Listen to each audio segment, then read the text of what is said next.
All right, looks like I'm live. How's it going, guys? Looks like Ninja Scout's here. What's happening, man? How you doing? He said, better make me a quick drink.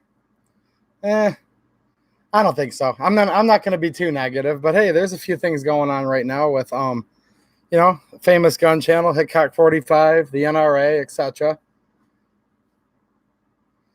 But yeah, anyways, hope you guys are doing good. Sorry I couldn't make it last week. Just too much work. Same thing tonight. Worked until dark, got back here as fast as I could, and got the camera going. So I know some of you guys that live out on the West Coast, it's probably not too late for you. But for those of you that it's too late, I apologize. If it's past your bedtime, maybe you guys might want to check it out again tomorrow, What's going on, Bastard? Hello to you, too. Anyways, so a lot of you probably noticed that today, Hickock45 with his son, Big John, they put out a video basically saying that they were going to cut ties with the NRA.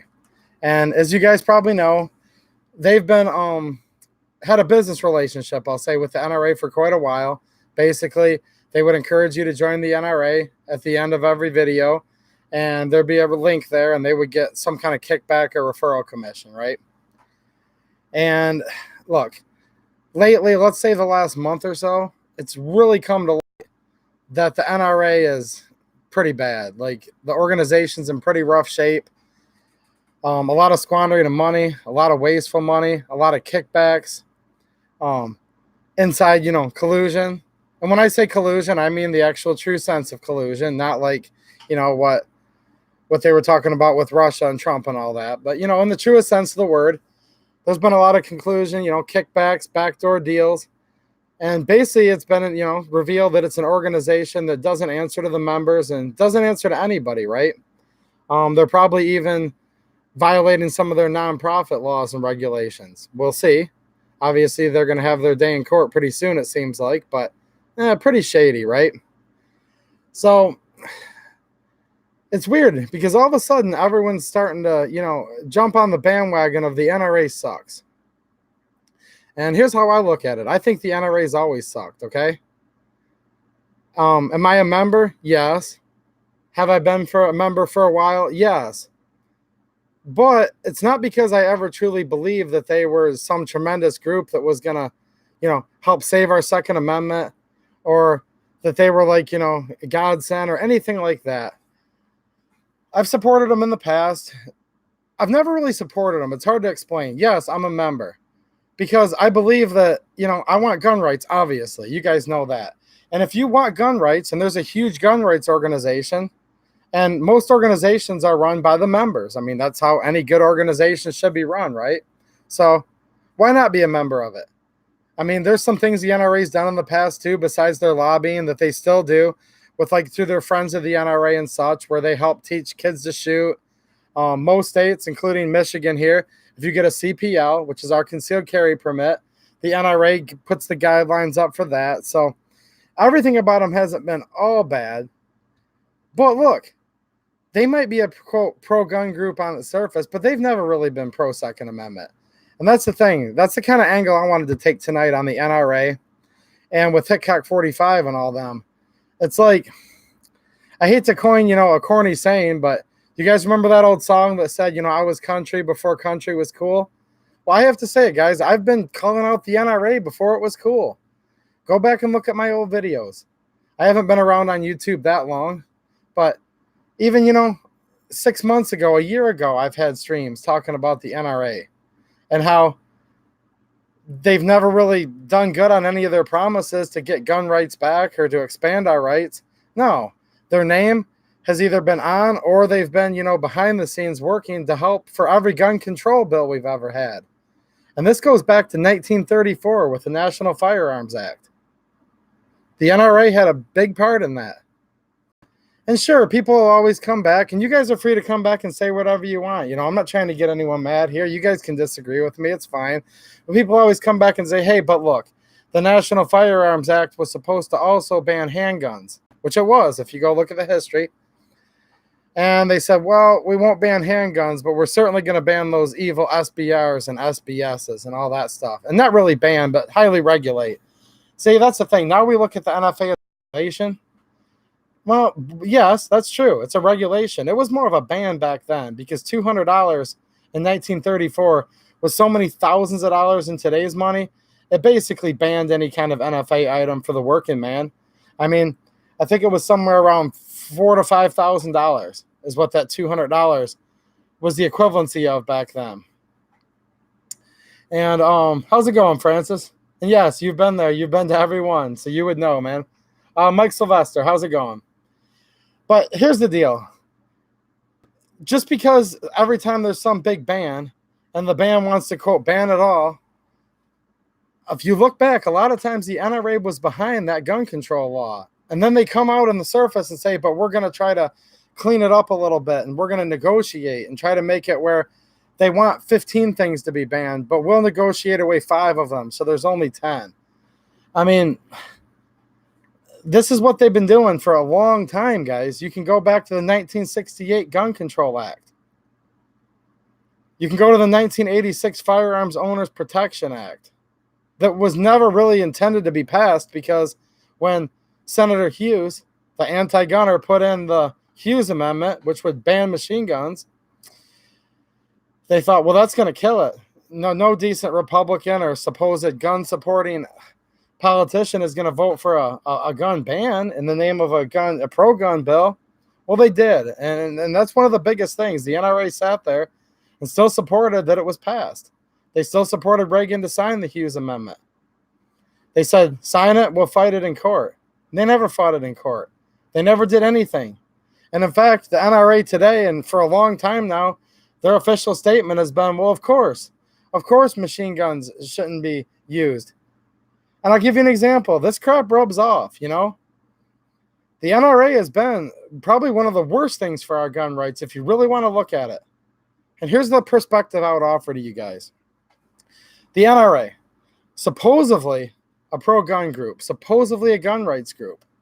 Now, when you claim to be a gun guy and you claim to be pro-rights and pro-Bill of Rights, and you say something, you know, that carries a lot more weight with the conservative crowd, the pro-gun crowd, the liberty crowd, right?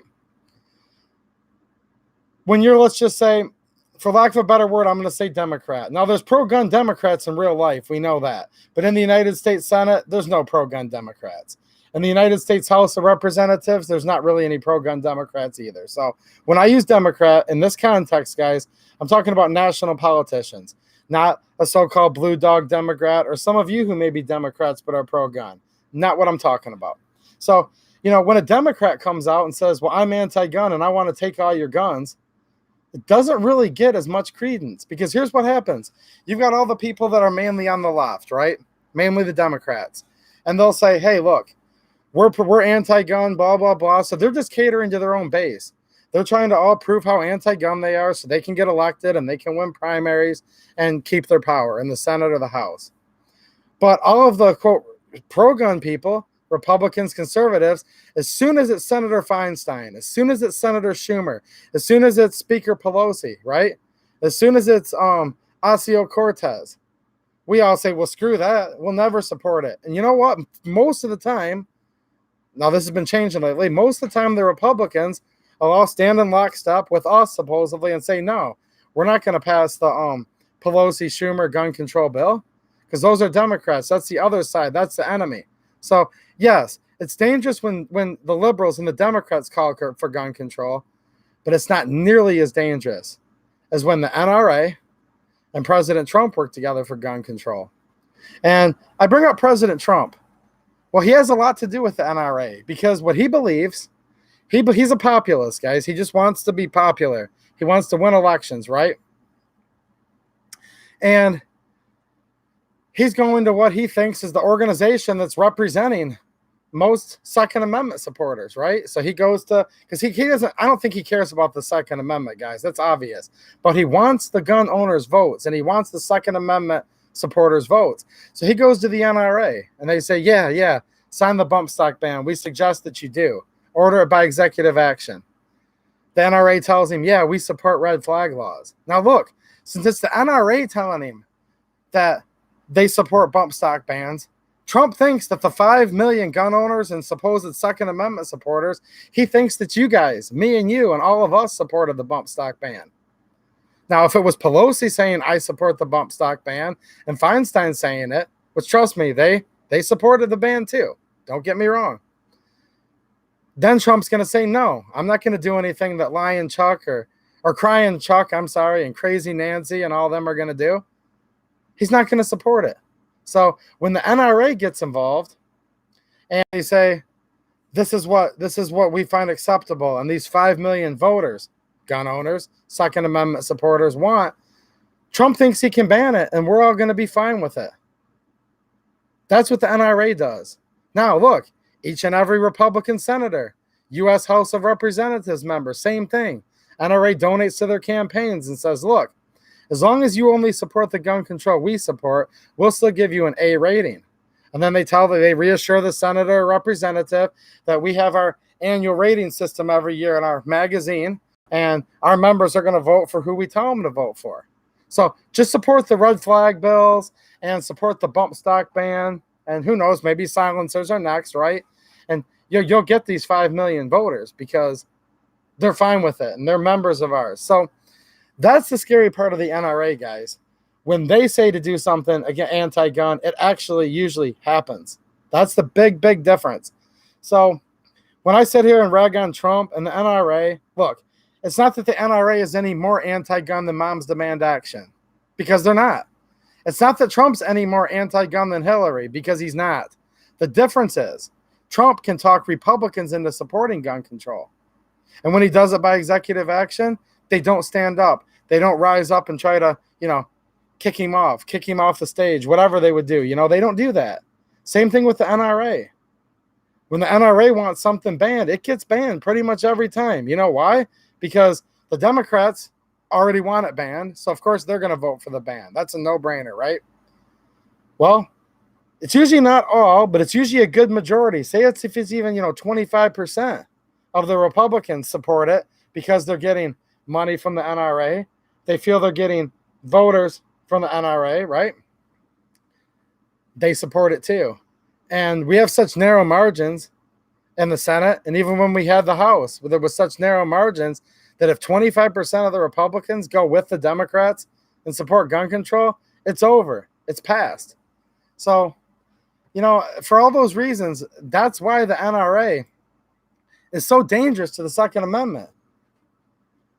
And for people that really don't know a lot about the NRA, that they, on its face, even many gun owners, maybe some of you guys think to yourselves, well, hey, look, the NRA, they represent 5 million gun owners. They must be pro-Second Amendment. Come on, what's wrong with you, Glock? Because if they weren't, wouldn't the members do something about it?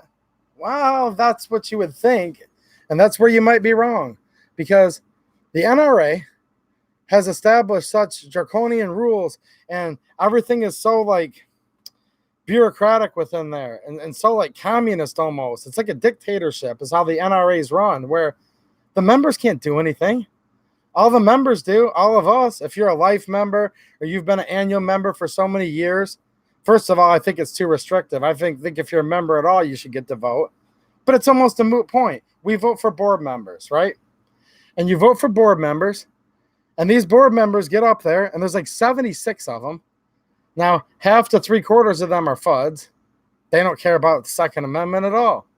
As long as they can have their fancy engraved double-barrel shotgun or their expensive drillings and things like that, well, they're fine with it. As long as they're getting big enough kickbacks and able to launder enough money, they're fine with gun bans. But here's the point. Even if all 76 board members voted to do something to Wayne LaPierre, they can't do anything. There's nothing they can do. Heck, Chris Cox. Now, trust me, I'm not standing up for Chris Cox. He's probably second worst, just behind LaPierre. But Chris Cox tried to step up just recently. He got smacked down by LaPierre. So when people want to tell you, yes, the NRA has to be pro-gun because the 5 million members wouldn't let them get by with it, it's just not true. How did the members allow them to get to the point where they are now, where they're not beholden to the board, they're not beholden to the members, they don't have to answer to anybody? Well, first of all, we need a couple hours. And second of all, I don't have all the answers. But it's just a proven fact right now. This is an organization that, yeah, they've got the word rifle in their name. I get that. But just remember, when Charlton Heston stood up there with a rifle in his hand, and he held the rifle up and said, "From my cold, dead hands." Now, that was kind of a feel-good moment, and a lot of us like to cite that. But hold on a minute.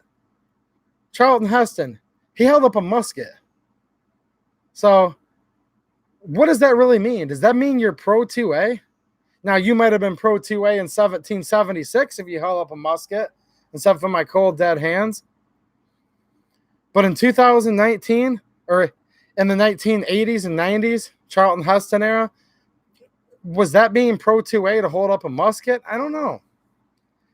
Now, you can take that a couple ways, but here's the thing. Charlton Heston, when he was president of the NRA, he did an interview in a magazine, and you guys can look it up. It's out there. And they were talking about different guns, and he said the AK-47 has no business being in regular common civilians' hands. So, and this was back in like the 1980s. Charlton Heston, one of the biggest, quote, heroes that we've had of the Second Amendment, the NRA, he said we shouldn't be able to own an AK-47. So if it was up to Charlton Heston, I wouldn't have this right here. So that's the thing. They may hold muskets up. They may do all that. And they may be a pro-gun group. Oh, they love guns. They love selling guns. They're all in the pockets of all the industry, all the big industry supporters, you know. Bill Ruger, when he refused to make a gun more than 10 rounds. When the 1994 assault weapons ban, when Ruger sat there and testified in front of Congress as they were trying to go through the outline of all the different rough drafts of the bill, they looked at him and said, "Hey, as one of the biggest firearms manufacturers, what do you think is a reasonable amount to restrict a magazine to?" Bill Ruger, you know, the Ruger Company? Yeah, the founder, and at that time CEO, he's since passed, but Bill Ruger said 10 would be a good number. So that's a quick piece of trivia for you young guys. If you ever wondered why from 1994 to 2004 there were 10-round magazine restrictions, and some states, by the way, still use those rules for their state law. So a lot of you in many states still suffer under that. 10 rounds. Why was it pulled out of the hat? Bill Ruger, one of the biggest gun manufacturers of that time, he said that would be a fair amount to restrict the citizenry to. You know, there's been no bigger supporter of the NRA than Ruger over the years. Now, look, is Ruger under new ownership now? Yes. Should we keep punishing Ruger for something that their founder and former CEO did? I'm not telling you guys to do that either. I'm just making it a point. It was the gun companies. Do you remember those warning labels that are on the sides of guns and all that? That was also part of the crime bill and the assault weapons ban. You know who was responsible for that? Smith & Wesson. Smith & Wesson was also another expert witness. Gun industry had made billions of dollars, that company, off of the hard work and backs of gun owners, Second Amendment supporters. You know what they used that money for? To fly their executives out to Washington, D.C. to support the assault weapons ban and to give them the gun-grabbing Clinton administration and all the senators and representatives who obliged, right? To tell them that we should have warning labels, that they believed in the background checks, that they believed in the Form 4473. So don't for 1 minute think that the NRA has just now gone corrupt and just now gone bad. And I'm going to say something that might not be real popular, guys, right now, but if you sit and think about it for a second, maybe it'll make sense. And if it doesn't, look, you know, just tell me why I'm wrong. You know what, guys? I support what Hickock45 did today. I think he's a hell of a guy to give up a lot of money to part ways with the NRA. And you know what? Yeah, I think he should have probably gotten away from them a couple years ago. But you know what? I'm sick and tired of everyone bashing him, saying, well, he just now did it after it was too late, blah, blah, blah. If you're going to do that to him, that's perfectly fair. I have no problem with it. But you better do it to everybody else. Some of the biggest channels right now that are revered as some of the biggest pro-gun channels, they've supported the NRA in the past. And they've supported the NRA since 1934. You know how I can prove it? None of them were alive before then. We didn't have YouTube. So every single gun channel who has ever supported the NRA on their channel, they're no more or less guilty than Hickock45. The NRA has been corrupt and against the Second Amendment since at least the 30s. Now, originally at one time, did they do some good? Maybe. But this is nothing new, guys. This is nothing new. All these problems we see with the NRA, this didn't just happen overnight. This just didn't happen 2-3 weeks ago. It just started to get uncovered a couple weeks ago or a month ago or whenever it was. So, Hickock45. Do I think he's somewhat of a fud? Sure. I'm not really. That's the thing. I'm not a Hickock45 fanboy. Does he seem like a nice enough guy? Maybe. I'm not. Like, I wouldn't know. In his videos, they seem like a pretty nice dude. Yeah. He's not my favorite channel. But look, I don't hate him more than I do anybody else. Because if he got fooled by the NRA, who cares if he got fooled by the NRA a little bit longer than other people did? Or if he took their bribe money a little longer than other people did? You guys want to hate every gun channel out there? Because gun channels that no doubt are considered some of the biggest pro-rights gun channels have been pro-NRA in the past. Military Arms Channel. He's been very anti-NRA, but he was also pro-NRA at one time. Iraq Veteran 8888. He's been anti-NRA for a while. He was also pro-NRA. And you know what? I'm not throwing Mac. I'm not throwing IV88. I'm not throwing Hickock under the bus. None of them. But why does everyone want to run around and, knock Hickock because he disavowed and ended his business relationship with the NRA? Yeah, he still had a business relationship with the NRA after they had done anti-Second Amendment things, after they had been compromising and selling our rights out the river. Sure, he did. That's absolutely true, okay? But so has every big gun channel out there. You know who I'm going to give the most credit to for the NRA? And this is by far not one of my favorite channels. And I'm not trying to start nothing here, guys. I don't care if you like him or not. But a channel that I'm not even subbed to. And I don't even care for the guy. But I'm going to give him credit where it's due, as I have before. Yankee Marshall is the only YouTuber that I can remember, as far as the real big ones, right? That's from the very beginning said the NRA sucks. They've been selling you up the river. I've never wanted nothing to do with them. They're terrible and horrible in every way. I will say it, Yankee Marshall from the beginning. Now, there might have been a time that I don't remember, and correct me if I'm wrong, but as far as I can remember, Yankee Marshall's never had a good thing to say about the NRA even once. Virtually every other big YouTuber has. Again, nothing wrong with them. But why does everyone want to throw Hickock45 under the bus today? And look, like I said, let me turn this fan on here, guys. It's getting really hot. Hopefully it's not too loud. Oh, that feels a ton better. Anyways, why is everyone saying, well, Hickock45, he's just doing it to save face and blah, blah, blah. Look, yeah, maybe, but no different than everybody else. You know what? I'm happy with him because he actually did the right thing. He could have kept getting their money. The fact that everybody went away from the NRA and has been going away from the NRA, I bet you they would have paid him double to stay on there.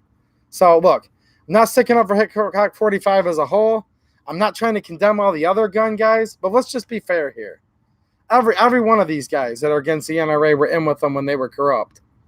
And they were selling our rights up the river, Let's see who else has popped in here. Let me scroll back. Wow, lots of comments. Let's see here. Fernando, how's it going, man? New to the channel. Well, welcome.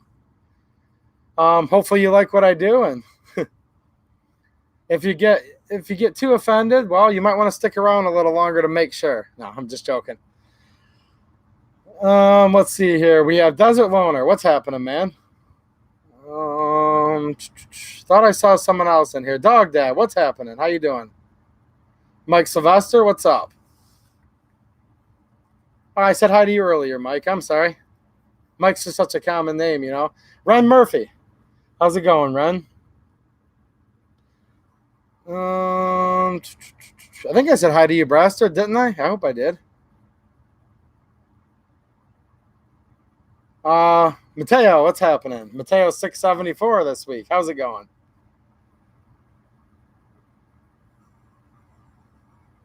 All right, what are you guys talking about here?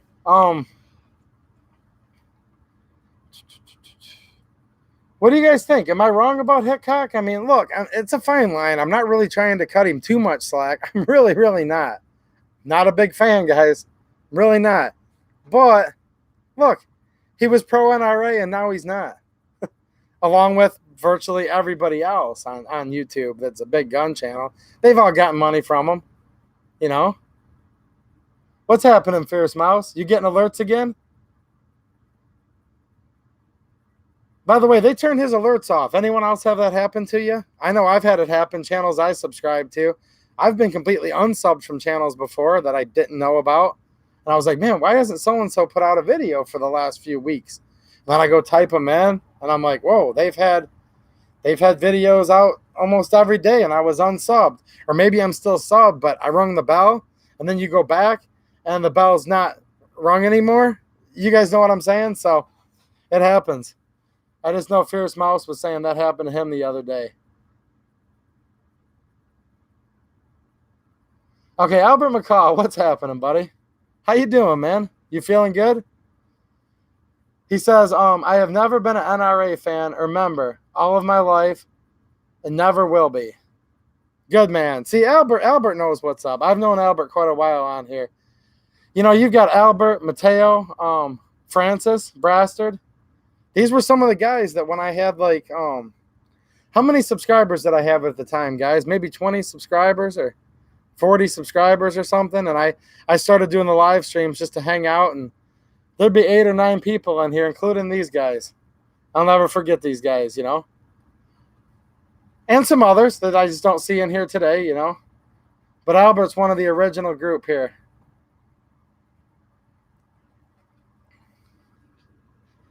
Ren's asking what happened with Hickock. Well, Hickock came out today and did a video, and he's been, you know, with the NRA for a while. Not just a member, but he's worked for them. So what would happen is at the end of every video, for years now, he said, I encourage you to join the NRA. There's a link down in my description. And when you click that link and sign up, the NRA give him a kickback. So he basically worked for the NRA. And he denounced them today and said, you know, I'm not going to work for the NRA anymore. And he said he's still going to remain a member and all that, but he just can't really be advertising for him on his channel anymore with all the stuff that's recently come to light. And then he kind of explained that, hey, look, he's usually loyal for who he's with, and he's been with them for so long that it took him a while for it to sink in for him to really realize how bad it had gotten. And once it got really bad, then he can't take it anymore, so he's out. So that's what's going on, Ren. And a lot of people are throwing him under the bus, and they're real mad at him for doing it. And I said, look, a lot of these big YouTubers have been with the NRA before. They've denounced them since. So, look, am I happy that Hickock, you know, was with the NRA for as long as he was? No. But today I was happy with him. I was glad that he came out there and kind of manned up and announced it out in public and said, you know, I'm not going to support them anymore. So, hey, it is what it is with Hickock. I have nothing against the guy. And it's not that I like refuse to watch his videos. I watch one every now and again. It's just not my favorite channel. You guys know what I'm saying. Tyven shows here. What's happening, man? We're talking about Hickock45. Hickock45 is no longer shilling for the NRA. So,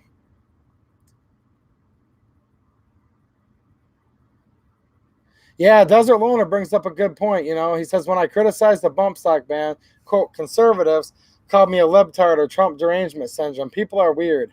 You know what? That is true. And it's funny you said that because Trump derangement syndrome can work two ways, can it? Where you've got the Trump derangement syndrome where they're all after him and they all say he's with the Russians. But then you've got another kind of Trump derangement syndrome, and that's the conservative Republican that likes him so much and thinks that he walks on water and can't do any wrong. And I can say this, guys. Look, I own stock in this company. I can rip on Trump for his gun rights because, first of all, it's just freaking true.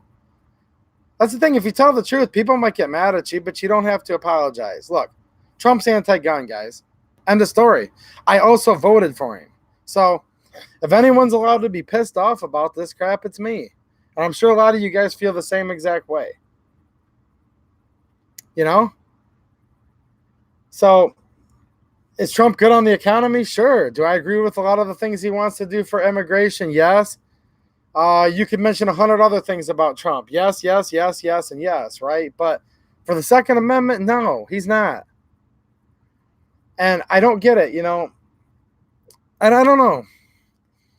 I don't know why, so many so-called conservatives are being so closed-minded about this issue. And if you want to tell me, hey, look, man, I'm a Republican and yeah, I'm pro-gun to a point, but it's like my 10th most important issue I vote on. And, the economy, immigration, getting rid of Obamacare, whatever the reasons would be, getting Hillary locked up. Those are all the most important things for me. So I'm still going to vote for Trump. You have that right. And you are being consistent. But for people to come in there and say, hey, look, if you knock Trump, because I've had people say this. I just had a comment today in one of my videos that said, hey, man, he was being real sarcastic, obviously. He goes, good job knocking Trump, keep on turning them conservatives against Trump to make sure that Biden gets elected. No, it's not what I'm trying to do at all, guys. Because like I started off this rant, when Trump, being the Republican, whether he's a rhino or whatever, the Republican, when he calls for gun control, it freaking happens. When the NRA calls for gun control, it happens.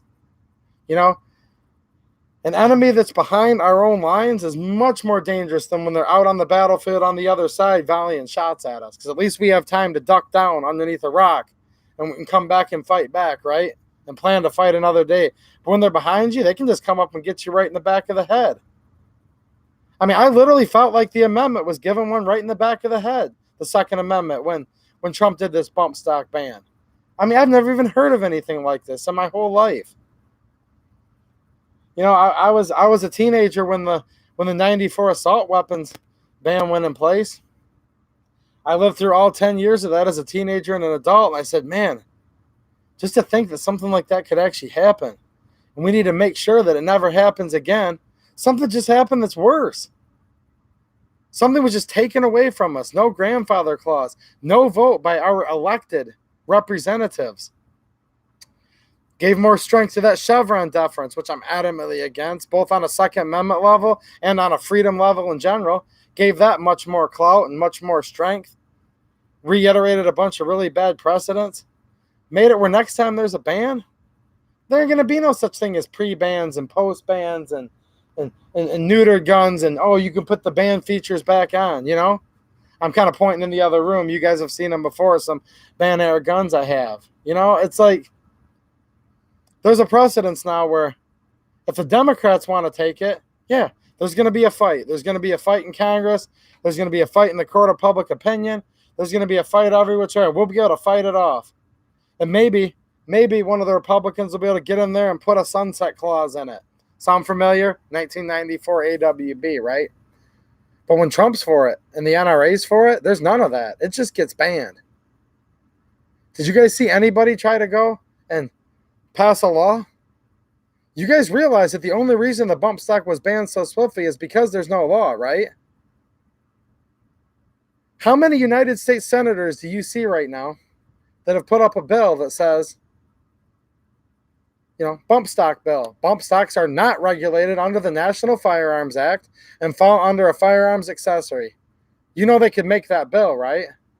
I mean, for now, if they keep delegating it to bureaucrats, who knows how much longer. But right now, Congress still has some ability to pass law.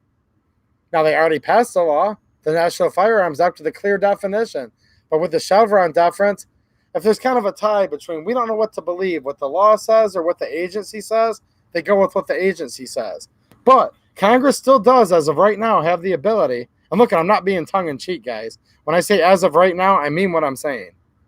If you look at the ability Congress had to pass laws at one time compared to now, how much the bureaucrats overrule congressional law, you'll know what I mean. It's scary, but it's true. But anyways, they could have written a real simple law that said, hey, bump stocks are not banned. Bump stocks do not fall under the National Firearms Act. They are not machine guns. They can say exactly what it is. A bump stock is a firearms accessory that's not regulated under anything. They could do that. Let's look at some of the most pro-gun senators we have. Let's just say Senator Cruz and Senator Rand Paul. Have you guys seen the Cruz-Paul bill? I don't think so. I haven't seen it. Let's go over to the House. What about Massey? People say he's one of the biggest, pro-gun people. Let's go Freedom Caucus. Mark Meadows. Have you guys seen the Meadows-Massey bill in the House? That's going to, set a clear definition for bump stocks? Because that would, by the way, overrule Trump's ban. You guys know that, right? Don't see it. These are some of the most pro-gun people we supposedly have that are elected into the United States Congress. I don't see it. So isn't it amazing that when Trump and the NRA get together and ban something, you don't even have Ted Cruz or Mike Lee or Rand Paul opposing it? No.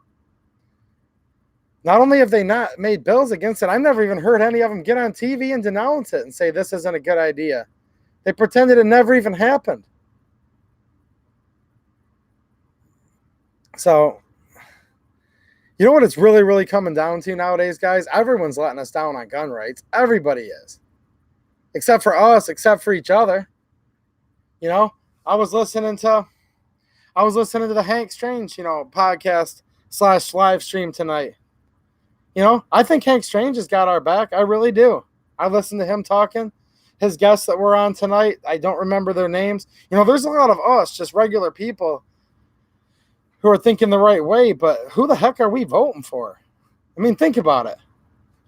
You got people that are A++ rated with not just the NRA, because like I've said, who cares about them, but GOA gives them an A+ rating. Firearms Policy Foundation, A+ rating. 99% of us would say that they're pro-gun, right? Where were they at? Where was Rand Paul?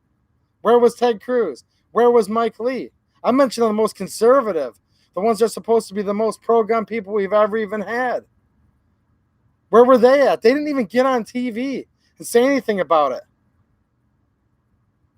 Black Shooter 79 was, with his 100 subs, his 200 subs, 400 subs, whatever. Who am I? I'm nobody. Who the heck's going to listen to me? I appreciate the 22 people that are here. I really do. But where's these pro-gun United States senators? Where the heck are they at? Like I said, the U.S. House, take the Freedom Caucus. Do you see any bill originate out of the so-called Freedom Caucus? Man, you know what? These guys are really, really starting to disgust me. They're taking the NRA's money.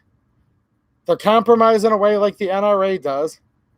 Look at how many Republicans with the NRA's lead support red flag laws right now. Senator Marco Rubio, he's a 10 times bigger proponent of red flag than Feinstein ever could be. Lindsey Graham, what's up with that? You go down to Florida, you go down to the Carolinas, there's a lot of pro-gun people there that voted for these senators that are supposed to be pro-gun, pro-2A.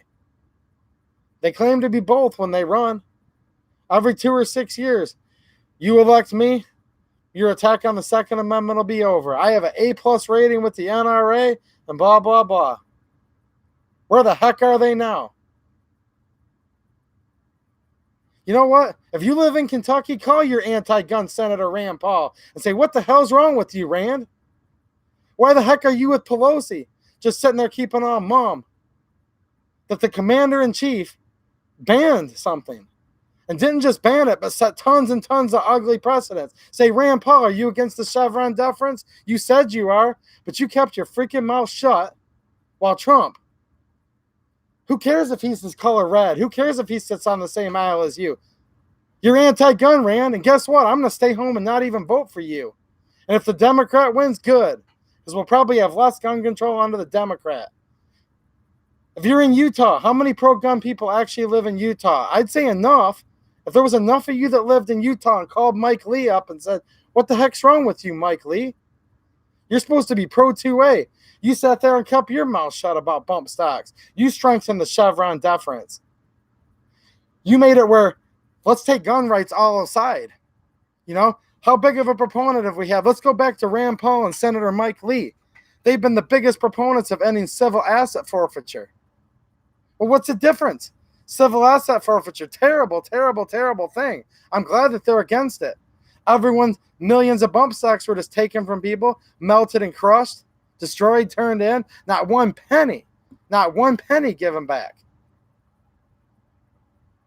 You know what I'm saying?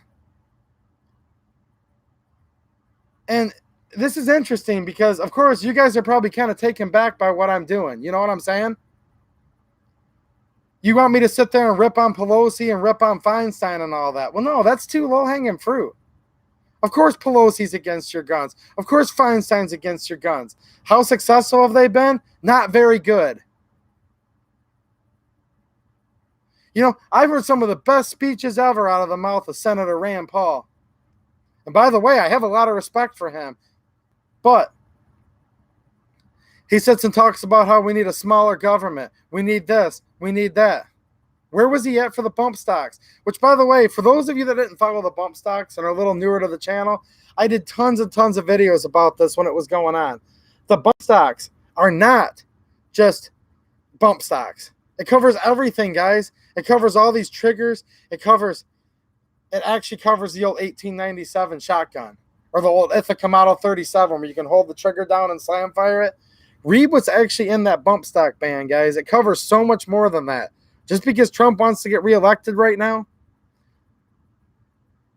him in his next term, if he gets reelected, or Biden or Booker or whoever, could go through there and just make little check marks. They could just make little check marks and we could lose all kinds of things. Do you know how close we are to losing the AR-15 just from what's in the bump stock ban? Look, you could ban bump stocks in one freaking sentence. The bill's 72 pages long for a reason. Where are you at, Rand Paul? Where are you at, Mike Lee? Where are you at, Ted Cruz? By the way, my Rand Paul shirt's at home. So is my Ron Paul shirt because, like Mateo said, he sure ain't as good as his daddy was. That's true. Ron Paul, if he was still the representative from Texas, I think he might be saying something about it. Look, right here, guys. Here. I've showed you this before. Cruz, 2016. You know, I thought, I still do believe he would have been much better for the Second Amendment than Trump. I think if we would have had Cruz as president, we would have never even had this executive action. But here's the point. You ran for president, Cruz. I supported you. A lot of people did for being pro-2A. And you might not have the power of the presidency, is what I would tell him. He's not going to watch this, but you guys know what I mean. What I would tell Senator Cruz is you may not have the power of the presidency, but you still have a lot of power. You could have got on the Senate floor at least and had a soliloquy about this. You could have talked about it and ranted about it. You could have done a 10 times better speech than Glock Shooter 79's able to do. He's a lot more well-worded than I am. He's a lot more educated than me, and he has a lot bigger audience than me. He could have, at the very, very least, got on the Senate floor and at least said, I request unanimous consent to get rid of Trump's executive action. That's what they do when they're trying to prove a point. Somebody would have stood up and said, I oppose, but at least he would have brought it out there. Nope. So how are we ever going to get bump stocks back? The answer is we're probably not going to. Because everybody on the other side of the aisle, the people that we know are our enemies, they're rabidly against it. But none of the people that we voted in are for them. None of the people we voted for are really for suppressors, or I'll use their proper name, silencers. Hearing Protection Act got passed by the House a couple years in a row with a majority in the Senate. Where were those Republican senators? Why didn't they bring the Hearing Protection Act up? Look, we get nothing from these people. None of these people ever give us anything. You know why they're not giving us anything? I know why. It's completely obvious. The government isn't here to give us anything. The government doesn't give you rights. Every right that we had, we were born with. And when the human race was born, it was born with, right? And when this country was founded, our founding fathers acknowledged and said, these are your God-given rights, and they made a list of rules for the federal government. And these were rules that made it illegal for the federal government to tread on or to restrict or to take these rights away from you. The government never gave us any of these rights. I've been talking the whole tongue-in-cheek this whole time, guys. Why didn't Senator Cruz give us the bump stocks? Why didn't Rand Paul give us the bump stocks? Well, first of all, they lied to us when they ran and said they were pro-gun. That part of what I said was true. But they're not going to give them to us because they don't have the right to give them to us. They don't have the right to take them away either. So the best they can do at this point is go to and undo all the illegal restrictions that them and their colleagues have done in the past. Get rid of them. And yeah, pass term limits. Get these guys the heck out of here. You know why I don't want Rand Paul to get reelected again? Because he did nothing to save the bump stocks at all. He sat on his ass and did nothing. So I don't want him to get reelected. You know who I want to come in? I want a senator to come up in Kentucky, primary and beat him, get out there and give a soliloquy on the floor of the United States Senate and condemn the bump stock ban and get right in there. Start putting up laws that say, I want to repeal. Here's the new law I'm putting forth. This law will hereby repeal these 20 gun control things. And guess what? If that guy that promises to do that, if he doesn't get in, get him the heck out of there. Keep going. Michigan, we have 2 anti-gun Democrat senators. Yeah, I'll call them out. I'll call out Peters and Stabenow, but I'm not going to call them out as much as I will these Republicans, because my senators in my state promised if you elect me, I'll restrict gun rights. All these other Republican senators, they promised if you elect me, I will preserve the Second Amendment. Yeah. Yeah, what's preserving mean? You know, just because Senator Cruz, Senator Graham, Senator Lee, Senator Rubio, how about him? Just because they haven't put up any big gun control bills, which Rubio has, by the way, so has Graham. So we got some of them are actually putting up gun control bills. But let's just say Paul, Lee, and Cruz. Just because they haven't put up any gun control bills, that doesn't mean they're protecting the Second Amendment. The Constitution already prohibits them from passing gun bills. It's pretty obvious to me. What do you guys think? It's obvious they never had the power, and they still don't have the power to make gun control bills. Supreme Court doesn't have the power to do what they're doing either with affirming them. But I digress. No.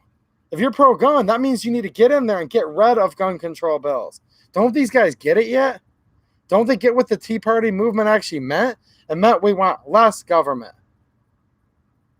We don't want some 55-page bill saying this is the Firearms Owners Protection Act that has the Hughes Amendment that bans machine guns, and no one really needs one of those anyways. How many gun owners, not gun owners, but conservatives, gun-owning conservatives, and, true conservative people that believe in less government and liberty, how many people want a 68-page bill protecting our gun rights? When we all know that it could be this simple. The Trump bump stock ban is hereby repealed. The definition is now further narrowed to mean that, and they could literally write this in there, the definitions of the law. Bump stock, not a firearm, cannot be regulated. They put that in there, totally gets rid of its executive action. They could say the 1986 Firearms Owners Protection Act is hereby repealed. And then they could reinstate the good things that were in it and get rid of the Hughes Amendment. They could do that tomorrow. They could put that bill up for vote. Now, it wouldn't get voted on tomorrow, but one of these pro-gun senators could stand on the Senate floor and talk about it tomorrow. So, yeah, the NRA and the Republican representatives and senators and the Republican president, those are our worst enemies for our gun rights, period. End of story. And this sucks so bad. I wish I could say, oh, I'm just joking, guys. I really do. But I can prove it. Yeah, there's been a few gun control bills passed under the Democrats. Some of them were actually major, but for the most part, most gun control bills and executive actions and all this have been done under Republicans. It's crazy. So, Hickock45 is the last person you guys need to be getting mad at right now. To be honest with you, I mean, like I said, none of our lawmakers are abiding by the Constitution anymore. The Supreme Court, who cares about Trump's justices? I've been seeing Supreme Court hearing after Supreme Court hearing. You know what? There was a good ruling today. There was a ruling from SCOTUS that said that a woman that owned property that was landlocking a cemetery, right? Federal cemetery, and she wanted the federal government to pay her money for people going across her property to get to it. And they said, no, you can't do that we won't pay you any money. Well, Supreme Court decided in her favor today and said, no, that violated the takings clause. Because if the government takes something for public use, they have to give you just compensation, right? Supreme Court decided on that. That was a good thing. Supreme Court kicked another group that had to bake a cake or whatever for somebody. They kicked it back down to the lower courts, which that's probably a good thing. But where's all these Second Amendment cases at? Because I know GOA and FPC are still fighting right now, trying to get the Supreme Court to decide on the bump stock ban. Where's that at? Where's Trump's nominees? Where are they? I think Gorsuch, along with Clarence Thomas, were the only two that said they would have put in that emergency injunction to stop the bump stock ban. The only two. So let me see here. So we've got, 5 conservative justices, right? And Trump might be able to get one more. So what, Trump's going to need to get 5, 10, 20, 30 more? Before we'll finally, he's not going to get that many guys. And no, I don't want to do what the Democrats are proposing and stack it where there's more justices. That's a bad thing. Look it up in the history. Franklin Roosevelt did it, tried to do it even worse. I do not want 76 Supreme Court justices, so the Supreme Court ends up like the NRA board. But I was just hypothetically, how many more Supreme Court justices does Trump need to get? You know what I'm saying? So, if you guys are upset, I'm sorry. But I'm just saying, some of this stuff needs to be said. If you need a drink, that's fine. Do it. Don't drink and drive, though. Good to see you here, 6.4 Hemi Power. But what are you guys thinking, I mean, you've got people that are just trampling all over the Constitution, all over the Bill of Rights. They all promise us one thing. They get in power, and then you know what they do? They restrict the Second Amendment more, and they say, well, this person's less worse than this one, so now we have to go to that whole lessers of two evil things, I can sit here, guys, too, and like I said, for a while there, I was showing more and more guns, but here's the thing. Our Second Amendment's under attack right now as much as it ever has been. I am going to show you guys some guns in a little bit for those of you that haven't left yet, but I could sit here and show this gun and say, look at this gun. And that'd be great. But then when they take them all away with no grandfather clause and whatever they're up to next, who cares then? I don't want to sit here and have 5 minutes of pleasure to then be screwed for the rest of my life and my daughter's life. And hopefully, someday I have grandkids, their lives. No. So, I'll talk about guns in a few minutes because I do want to, but I don't really want to right now. What's interesting is, Fierce Mouse says, I see things only getting worse for Texas and Utah. That's true, because what happens is the living standard sucks in California as a whole. Now, I know some of you guys are from there, and I've never been there, and I know it's a beautiful state. So I'm by no means saying that you suck if you're there. Don't mistake me, but the standard of living for a lot of people is terrible in California. Some of the big cities there, they say human feces on the street. Can't walk even a few feet without stepping on a needle. We've all heard about it. And it sucks. Well, this is them exercising their grand experiment of socialism and communism. You look at the streets of California where they're saying, oh, these are unlivable conditions. Looks a lot like Venezuela, where they're a communist country. This is what communism looks like. So then you know what happens? People with the money and the means, they leave California because they don't want to live in a third world subset of a first world country, right? And they don't want to be taxed for 3/4 of their income. So they leave. And then they go to Arizona. Then they go to Utah. Then they go to Texas. And guess how stupid the human race is? These people are so stupid. They leave communism and they leave socialism because it was getting to be like a third world country. And they go to the land of the free. They go to the home of the brave. And then they immediately vote for the people that want to turn their new state into the exact same thing as California. They leave California from the oppression of Kamala Harris and Senator Feinstein. They move to Texas and they vote for freaking Beto O'Rourke. What the heck is wrong with these people? Like, are you literally that stupid? They literally think they're going to keep repeating the same stupid, ignorant bullcrap. And if we repeat it in California, oh, communism and socialism goes to crap. We go over to New York, oh, it's crappy. Let's look at Venezuela. What's it like there? Not good. What's it been like in Cuba since they've been communists, since the Castros and their revolution? What does Che Guevara do to countless women and children? This is terrible. We better get away from it. Yeah, you think?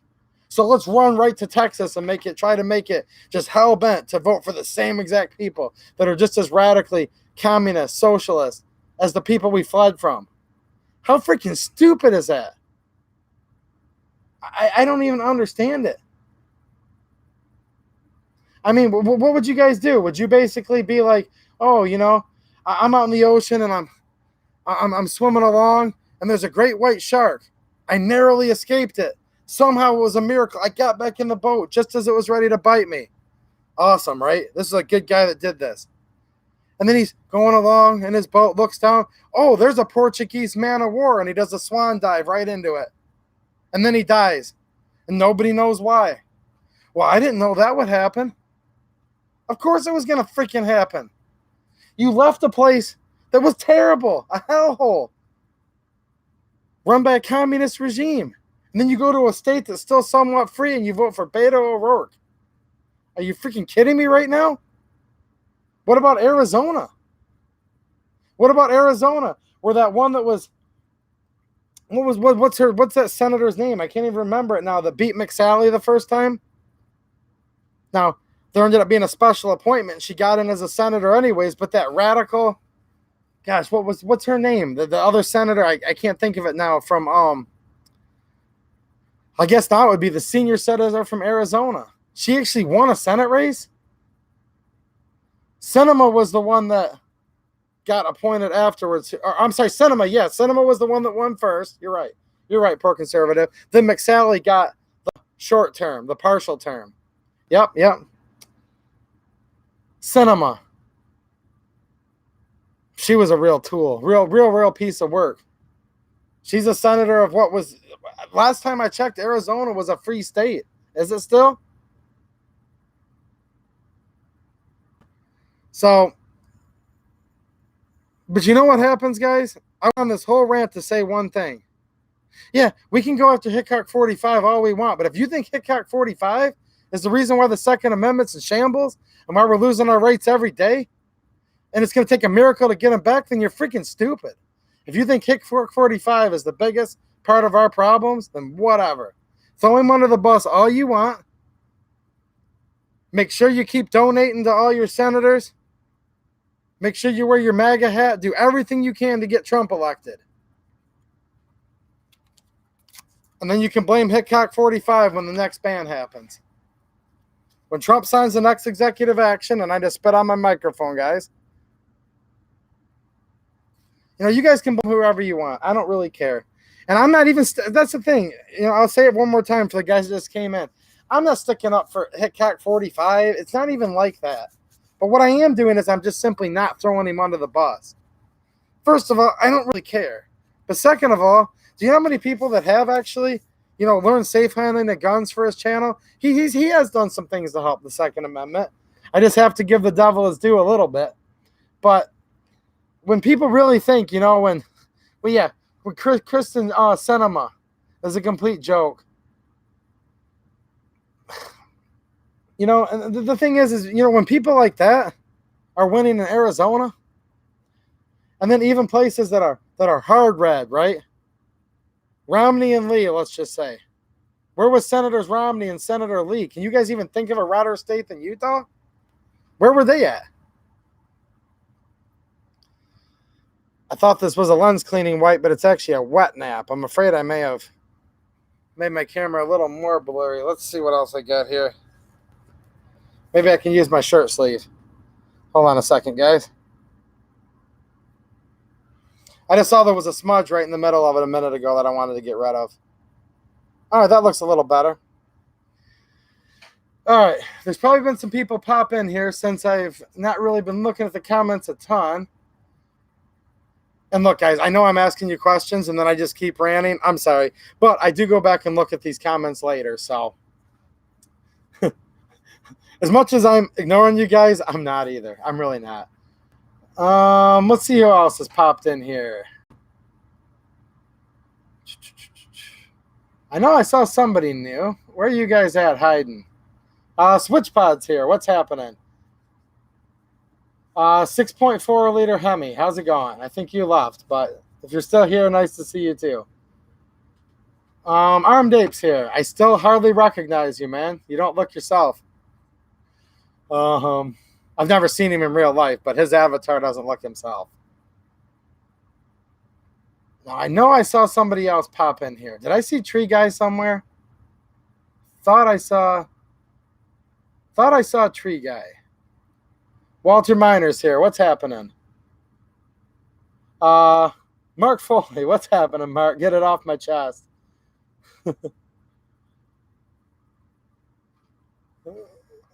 No, I mean, here's the thing, guys. I don't run around all angry, but gosh dang it, I like to get in with you guys and really say how I feel because, let's face it, it doesn't matter where you go.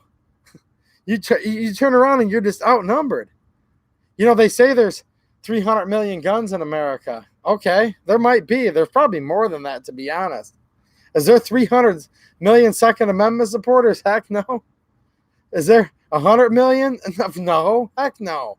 Is there 50 million? No. Is there even 5 million true Second Amendment supporters? I don't know. I don't know, guys. I don't even think so. I don't know how many there are, but man, there's sure not. And look, I'm not trying to just preach to the choir. You guys can, if someone's anti-gun in here, you can come out and talk. That's cool. I don't see anybody like that tonight. That is what's kind of cool, too. You guys know, probably a lot of you guys go into these famous YouTuber streams, and there's always like some idiot in there just starting trouble. The nice thing about me being a small, under the radar channel is everyone in here is pretty freaking cool, I've never really, once, twice here and there, some stray will run in here, but 99, percent of the time, you guys are some of the coolest dudes that I see in the gun channels. So thanks for coming by, Desert Loner. I know it's getting late, man. If you guys have anything to say to me directly, yeah, there was Tree Guy. He highlighted my name in orange. If you put it in orange, it makes me see it a little better. But you guys don't need to do that either because I rant so hard, I'm not really out of stuff to say. But if you want to ask me a specific question, I'm here for that too. Just go at GlockShooter79, how you've seen these other guys do. It puts it in a bright orange for me. Francis earlier, I don't know if you're still here, man, but he said, did my comment get removed? I made a joke about Lindsey Graham. Not by me. Definitely not. JC's here. Yes, JC. Rand Paul did get whipped in his front yard over some grass clippings he threw on the neighbor's yard. And that was a terrible thing. And I think most of you guys know where I was going earlier. It's not that I hate Rand Paul. I don't want his neighbor that beat him up to become senator. That's not it either, but Pete. It just shows you guys know what I was getting. And I'm just so frustrated that when even Rand Paul and Ted Cruz and Mike Lee didn't try to stop the bump stock ban, it was like, man alive. Like, you know what I'm saying? That was, I think all of you know the point I was making. But if any of you for 1 minute thought that I literally hate Rand Paul or that I hate Cruz, it's not even like that. But they're not being good stewards with my Second Amendment, and I hope most of you guys feel the same way. Yours and my Second Amendment is how I meant to say that. Belongs to you guys, it belongs to me. It even belongs to the anti-gunners. That's the crazy part. That's the beautiful part of the Bill of Rights. It applies to everybody,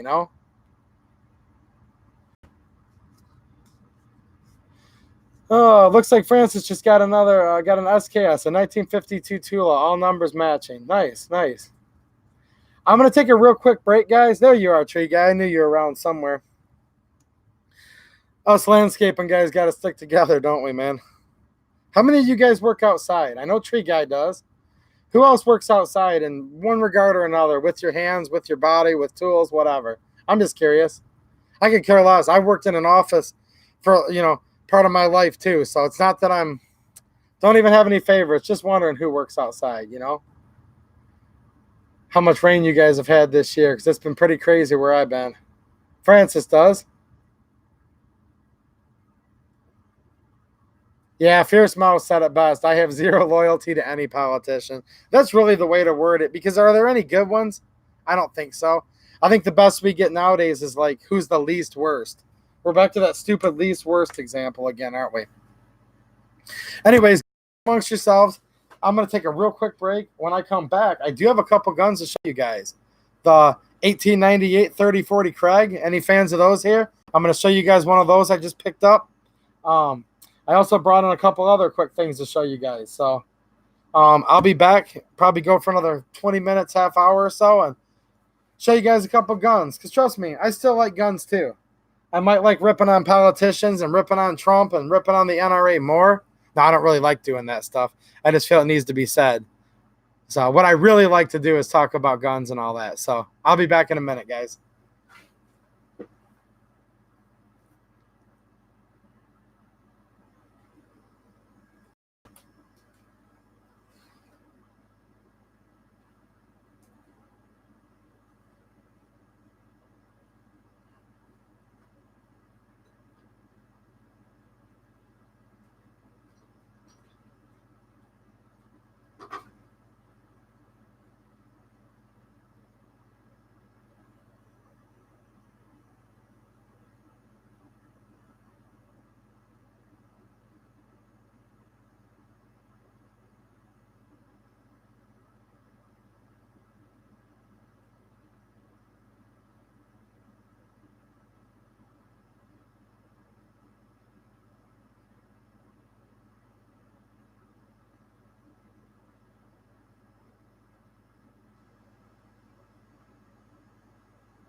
Oh, didn't see you guys there. This is Glock Shooter 45 here in the beautiful hills of central Tennessee. Well, I'm from Kentucky, but I can rip on Kentucky because I'm from there. But anyways, what happens when a tree falls in the woods and there's nobody there to hear it? Did it make a sound?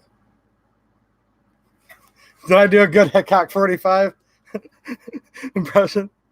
You guys ever notice how he does that? He'll be sitting there in front of the camera and he'll be like, "Oh, didn't see you there." I just had to do it because we've talked enough about him. If you guys, just to prove that I've actually watched the guy for many years, he said that a lot. That he can rip on Kentucky because he's from there, right? Middle Tennessee, home of Dolly Parton, Alvin York. What we have here today is a 1898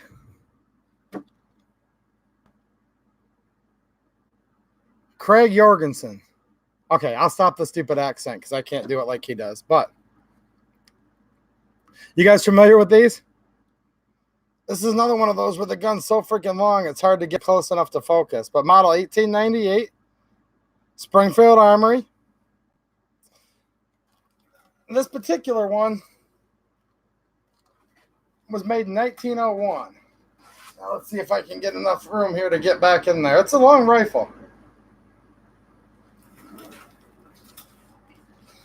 Now, before this gun came out, the United States service rifle was what we call the trapdoor. 1873, there was 1878 and 1884, right? Now, what these were is single shots. Well, the U.S. military was starting to entertain the thought, and many people say it was after we had fought Mexico, and they had a lot of the Mausers, which were repeaters, right?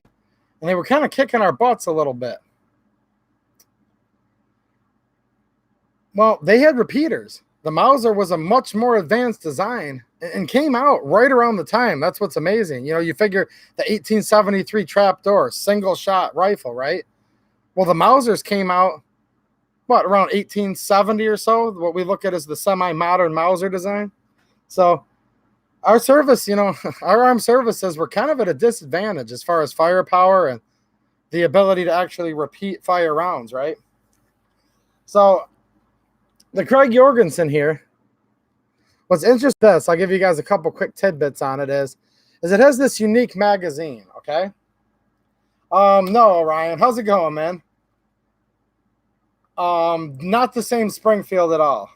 Springfield Armory USA, that's another company that just took part of the name, but this is the official, this is Springfield Armory, you know.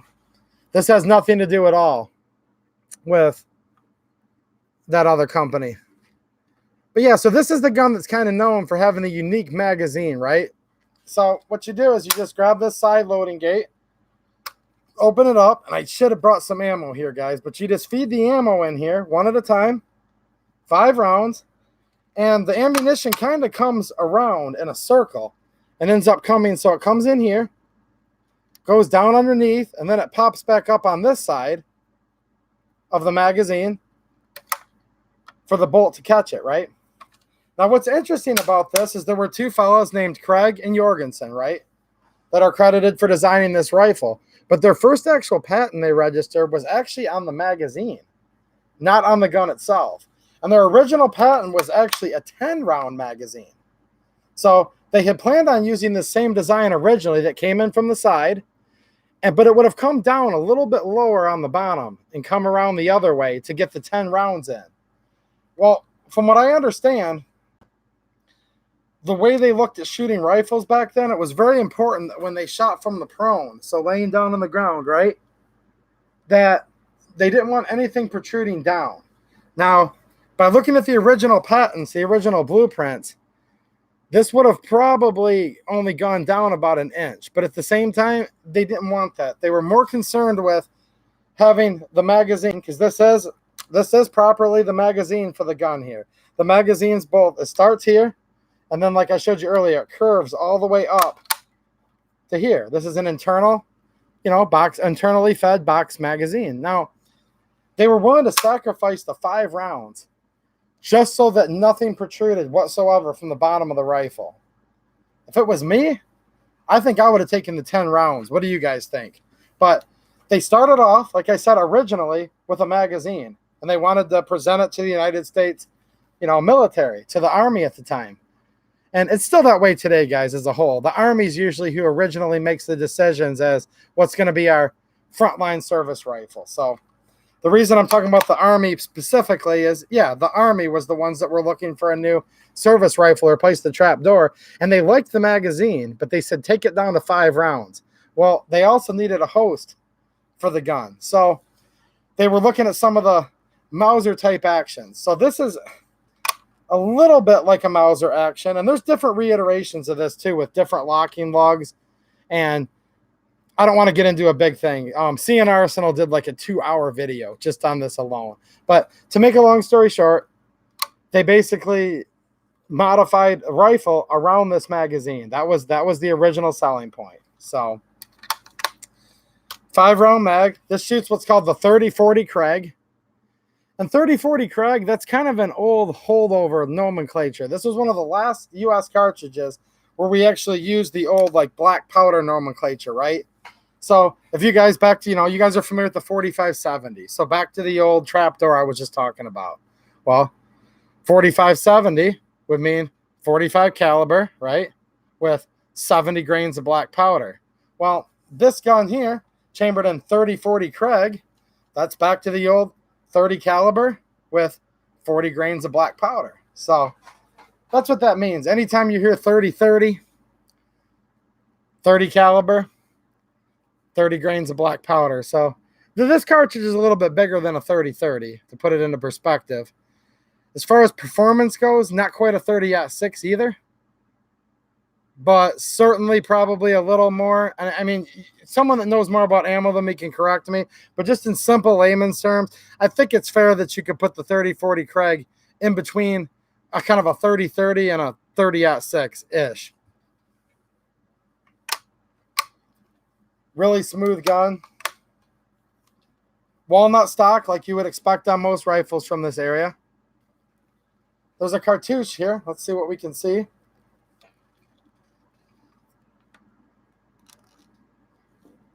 See if we can see it here in this lighting. There's the inspector's cartouche. It's not sanded or anything. It's just been, around for 118 years. It might be hard to see with the lighting, but it says 1901. So this one was made in 1901. The 1898 was made just for about, let's see here, 5 years, kind of 6 years. They made these, 1898, 99, 1900, 1901, 1902. By the time 1903 came around, they were working into the Springfield 1903. They still made this rifle in 1903, and they even made about 500 or 600 of them in 1904. So there was a little bit of overlap. Now, if you look at the sights on these, and you can look all this up, this has a proper sight for 1901 on it. It's kind of a weird sight. There's this lever here that you have to release the tension on before you can move it up and down for your elevation. But yeah, this is a proper 1901 sight. Best I can tell, everything on this gun is, original for what it should be for this year. I don't see anything on it that's been altered or modified. Everything looks correct. These are proper without an upper handguard. Quite a bit of exposed barrel there. I mean, there's a small upper handguard here, but it doesn't cover the whole barrel like some of the older Mausers and Mosins would. There's your bayonet lug. Kind of an H-band like a Mauser. Not quite a full H-band, but like a half H, like a U-band, right? But yeah, this is a pretty honest gun, It's got, a decent amount of bluing left on the barrel. The other parts are in a patina. Now, if you guys are familiar with these old service rifles, this applies to a lot of them. Trapdoors, Krags, Garands, 1903s, 1917s. It used to be a thing where some parts they would blue, some parts they would keep into the white, and then later on, some of them would, you know, do Parkerizing, okay? So when you see here, if you look at the side of this, you know, this would be like the magazine floor plate, if you will. That's what this part of the gun is, because remember, this is the magazine. So this is the top of the magazine. There's a follower in there.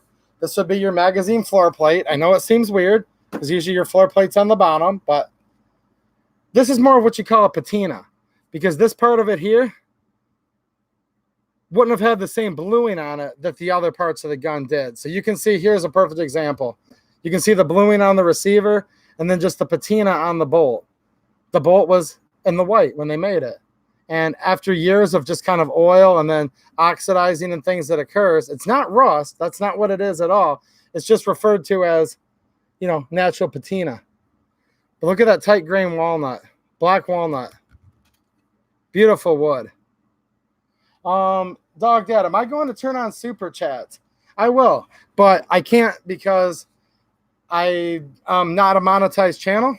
My channel's under review for being monetized. But Mateo's right. I do have a Patreon. If people bring it up, there you go. But I don't want to be one of those channels that's like, look, you have to sign up on Patreon. You have to do this. You have to do that. If you guys notice, unless someone brings it up, and I do appreciate it, I never like to talk about my subs, guys. I've never done a 100 sub video, a 500 or 1,000 sub video. If you guys haven't figured it out yet, this channel is not about me or my stats. But yeah, as of right now, nobody's helped the channel at all financially. I'll be honest with you guys, since we're talking about it.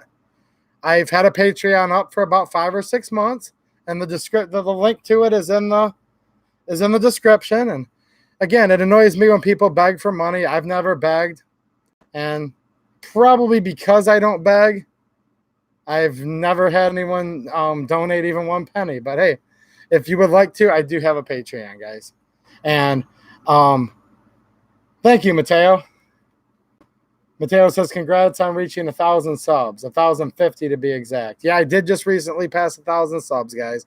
And I appreciate it, and I'm really thankful. So just because I don't, you know, do like 1,000 subs video, it's because I don't want to make it about me. But don't ever think for 1 minute it's that I don't appreciate all you guys. I really, really do.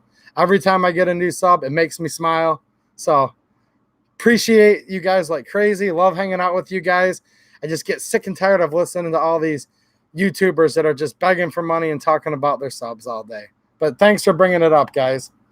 And if you guys want to help me, that's cool. Once I get bigger, look, if I ever get a little support for this channel, I might not have to mow that last lawn on a Friday night. You know, it's hard to make a living. You guys know that. And you know, get some people on Patreon.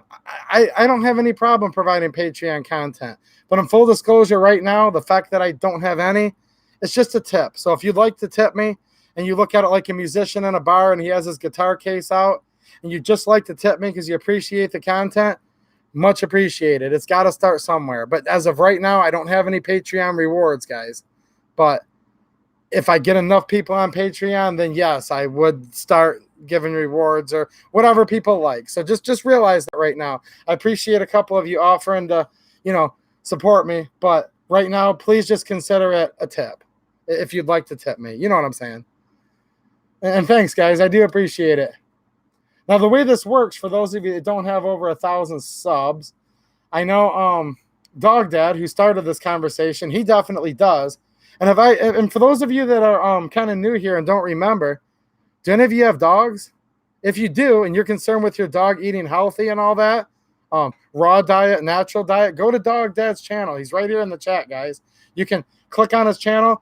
If you right-click, open a new tab, you'll be able to stay here and then check his channel out at the same time or later. Or if you're just tired of me and want to leave, you can go there too. But I don't have dogs, but I have watched a few of his videos, and I don't even own a dog. So, yeah.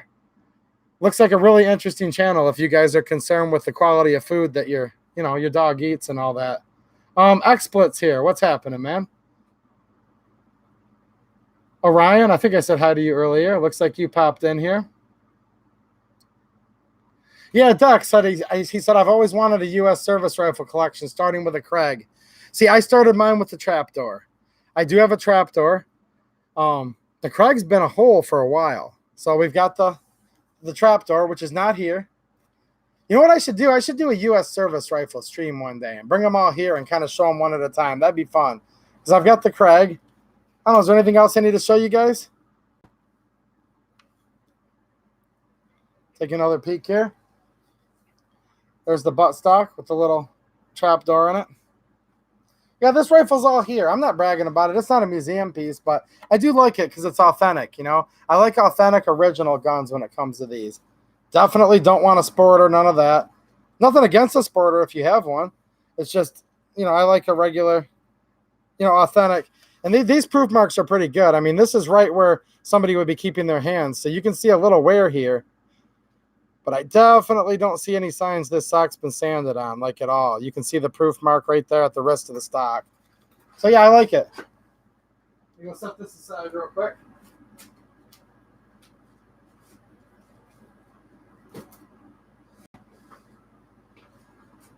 Now, I showed this before, but this is the gun that replaced it. For those of you, the Krag 8 U.S. service rifle, affectionately known as the Krag Jorgensen. And then we went to the U.S. Springfield model 1903. U.S. model 1903. This particular one, I think, was made around 1917. So this is an original 1903. This is not an A3 or an A4. It's got the rear sights here, the rear ladder sight. Whereas some of you know, later on, they went to the rear peep sights. But this is another gun that's just an honest example. And what's kind of interesting is this Krag was made in 1901, like I was telling you guys. And by 1903, they started making the, you know, model of 1903, right? But in 1903, they didn't even have the 30-06. It was actually 30-3 for the first couple of years. Because, and look, I'm going to bore most of you guys by saying this, but at one time I didn't know this. I had to hear it from someone too. When you look at like the 30-06, what that actually means is 30 caliber of 1906. So in 1903, 1906 hadn't come out yet, right? So they used to have what was called the 30-3, the 30 caliber of 1903 that was designed for this rifle. And it had more of the older round nose bullet profile, not the modern, you know, higher pressure Spitzer bullet like what's in the you know, the 30-6 chambering. So the very first couple of years, and they had more limited production in the beginning, the Springfield 1903s were originally chambered in 30-3. And there was about a year and a half of overlap where they were still making the Krag and were also starting to make these. And this one, like I said, was made about 1917. This is an 856,000 serial number. Now, I do have a very early 1903 too that you guys might like to see sometime. In fact, it's so early that it was made by the charts that I've read in probably like the first couple months of production of the 1903. So I do actually also have a Springfield model 1903 that was made in the year of 1903 too. So just 2 years after that 3040 Krag. Same thing though, you can see this stock's been oiled a lot more than the Krag one has. And that's how you get that black. I don't know if you guys knew this or not, but when they say these stocks are oiled, you know, basically linseed oil. So the more coats of linseed oil you put on a stock like this over the years, it helps preserve the wood and it helps keep it from drying out. But what it also does is eventually gets that blackened look. And that's from the oils kind of oxidizing and you know, tarnishing over time. So when you see these, that they're still the reddish hue. This is still the same exact, you know, black walnut I was showing you guys earlier on the Krag. It just has more of a black look because this particular stock has been, you know, oiled. But still beautiful green wood. The camera doesn't really do it justice. It's still really nice. Nice black walnut. I've always been a fan of walnut wood. Not the funnest to burn. I have a bunch of walnut trees in my backyard, black walnuts, and sounds great, but man, are they messy. And the wood itself, it's really not, I mean, it's good once you dry it, but it's kind of crazy to split it and all that. Not the best stuff to cut. What are we talking about, guys? Francis went to bed. You must have an early bedtime because you're like 4 hours behind me.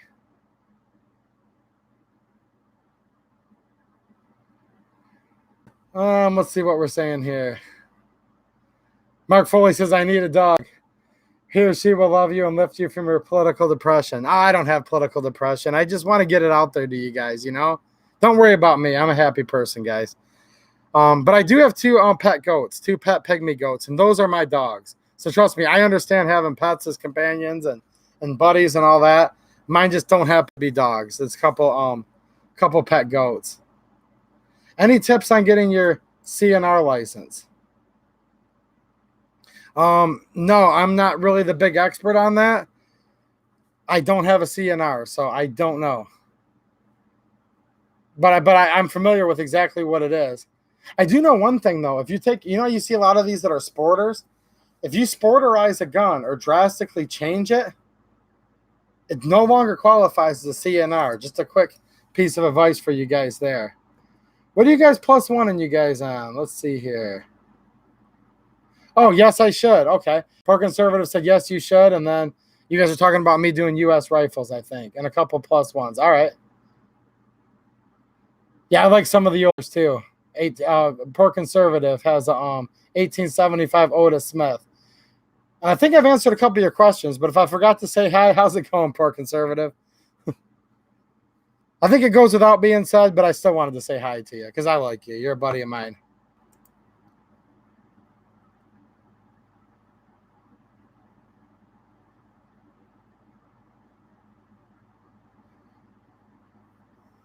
Let's see here. Oh, Albert's giving you a little tip there. Cost you $30 in paperwork. Okay. Brastard found a couple 30-03 shell cases in the desert and even found a 30-06 from 1906. Oh, speaking of giving channels shout-outs, I think we should all take care of each other, guys. I wanted to quick give another shout-out, and he comes in the stream sometimes, guys. You guys know who Alaskan Ballistics is, right? Go over to Alaskan Ballistics, guys. If you haven't yet, take a look at his channel. Chuck's a good guy. Go over to his last video they did called Best Gun for a Woman, Glock 43 versus Glock 43X. Go in there, say hi to him in the comments, and make sure you do something. Say Glock Shooter 79 sent you over here, and Courtney is better looking than you. And that's a joke because I put in my comment to him. I said, Chuck is better looking, but Courtney's a better shot. So go over there and mess with him, guys. And check his channel out. I think you guys will really like it. He's a good guy. He has about 4,500 subs right now, and it'd be cool as heck for him to get to 5,000. So, yeah, go say hi to Chuck and Courtney. I think it's the first video that she's ever been in. She did a heck of a job. She really did. She did a good job. So go over and say hi to her, and say hi to Chuck over there at Alaskan Ballistics. And I'm going to real quick pop a link for you guys. I think I can pop that right in here. This is a buddy of mine, so yeah, I think you'll like the channel. Probably a lot better channel than mine, but thank you, XSplit. I'm just into collecting. And speaking of which, I talked about budget guns the other day. I'm going to do another unboxing real quick, guys, of another budget gun for you. Because I do like the nicer guns. I don't know if you guys consider these nice or not. I don't know if these are nice guns, but they just mean a lot to me. But there's an awesome budget gun out on the market.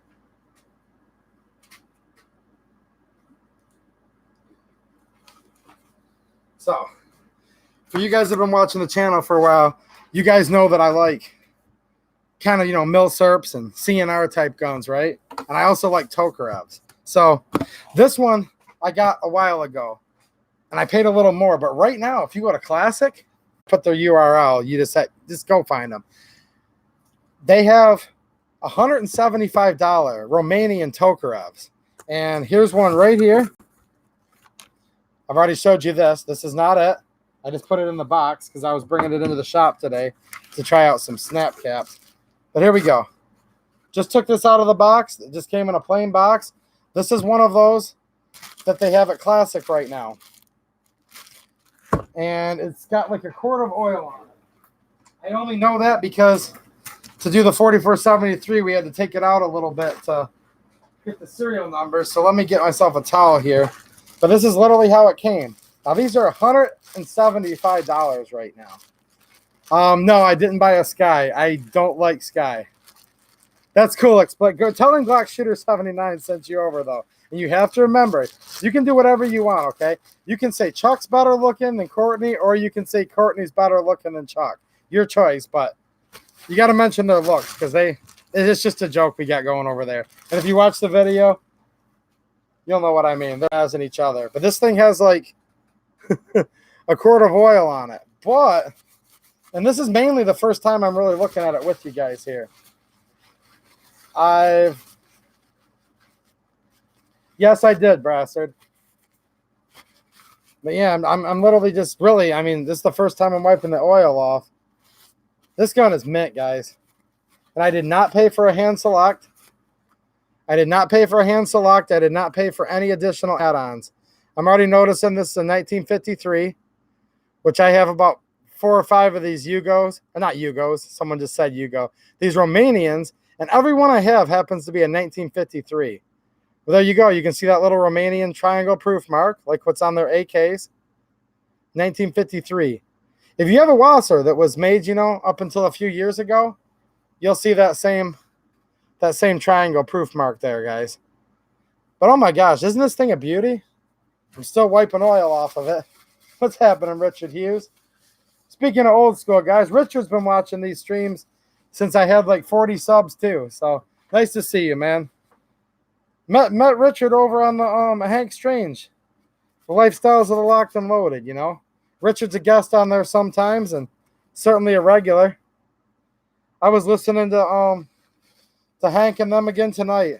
See, here's the thing. I always usually listen to the Lifestyles of the Locked and Loaded while I'm mowing a lawn and with my Bluetooth. So I can't really watch, but I listen to it. That's why if you guys only see me in the chat over there once in a while, it's because I'm usually working when it's going on, working till dark, you know? And yeah, it might have been 14, Richard. You're probably right, man. By my very short YouTube career, I've known you a long time, dude. But no, I like I said, you know, I'm a pretty big Hank Strange fan. He's the real deal. A lot of posers out there, but Hank will pretty much toe the line on the Second Amendment every time. And good people like Richard over there hanging out and whatnot. And probably looks like to you guys I don't hang out, but that's why I wanted to tell you, Richard. I listen every day. My phone's usually down in my little pouch on my mower, getting protected from the grass clippings. Yeah, check this gun out, guys. Can you believe this? $175. I think the sale's still going. Let me check before I look like a liar.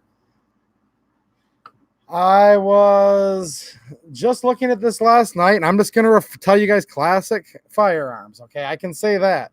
I can't link to them because from what I've been told by more than one person on here, you link to a place that sells guns right now, you're in trouble. And I don't really need to be in trouble because... Okay, $185. I'm sorry, guys. I was off at $10. But the Star Model BM, those are $175. I think this sale ends like tonight or tomorrow. One of these days here. Let me see. I'm over to Classic right now. And they sold out. So I'm sorry. It was literally in stock when I looked earlier today. But they still have the Yugo for $185. Man, I feel bad now. I was showing this to you guys because literally like earlier today before I got on, I went and, you know, got this and I was like, man, I'm definitely showing this because this is a budget gun that you all can pick up like literally right now. So I'm sorry, they're sold out now. But anyways, if these ever come back again, take a look at this. No hand select, no additional, you know, add-on SKUs, nothing. Let's see here. There's a couple of spots they put the serial number. AX195. All right, AX195. This is a parts matching gun. I mean, this thing's in like 99%.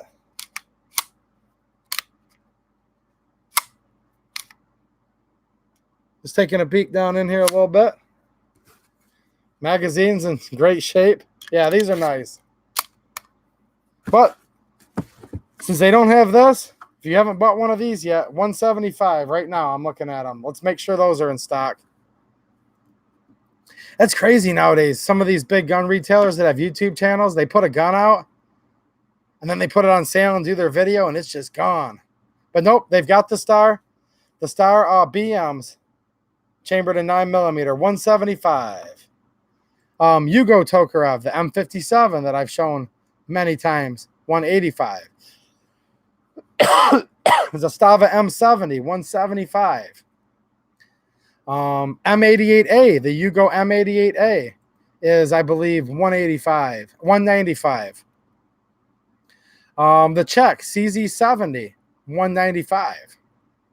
So I just named like 5 all steel, high quality, with cold hammer forged parts for less than 200. So if you've been on the fence about one of these, man, now, I don't know if yours will be perfect or not. It's a crapshoot. I don't always get this lucky, but like I said, I didn't pay for the hand select. So there you go. Okay, let's come back over here.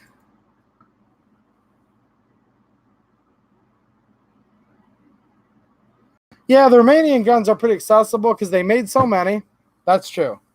And they made a lot of all these Cold War guns. Listen, there's tons of extra Russian ones too. But you have to remember, like Russia specifically would provide a lot more support to a lot of the smaller little puppet countries and third world countries. So those are still being used. Like there's like Russian Tokarevs, TT-33s, still being used in really small countries today. So that's why we're not seeing those. The other big reason, though, is we've put sanctions against Russia on so many different times and so many different levels. The Russian ones have been banned from import for years and years and years. So a few things. Cold War, they just kept making these guns for World War III that never came, to the point of bankrupting themselves. That's why there's so many. The reason why we see so many here in the U.S., though, is because the smaller countries like Romania didn't have the money to provide aid to as many countries, so they didn't disperse them that way. They just kept on to them. And for whatever reason, and this is a good thing, the U.S. hasn't put a bunch of sanctions on Romania, which we're pretty lucky because, like you said, so many of the surplus stuff we get comes from there. Because really, Romania and Yugoslavia is a couple of the only ones left. I mean, Bulgaria, Poland, sure, but their stuff always comes in a little more spotty. If you guys are familiar with Arsenal AKs, you'll know what I mean. And Richard, yeah, I don't know if it was fast or not, man. Like I said, I really never talk about my numbers, but I do appreciate everyone who subbed. I really, really do. Just because I haven't done any videos about it doesn't mean I don't care. Doesn't mean I don't notice. It's just this channel is just not about me or my numbers. And I don't ever plan for it to be. So. But anyway, someone asked me about super chats. I got on that super long rant. To wrap it up, when you hit 1,000 subs, you get reviewed to be monetized. I'm being reviewed. And literally the way YouTube worded it to me in the messages, we're in the process of reviewing your account. You should get an approval within a month or so. So that's how much they're willing to narrow it down for me. And that's like literally their wording, not mine. A month or so, quote. Yeah. So yeah, nice Romanian TT-33 clone.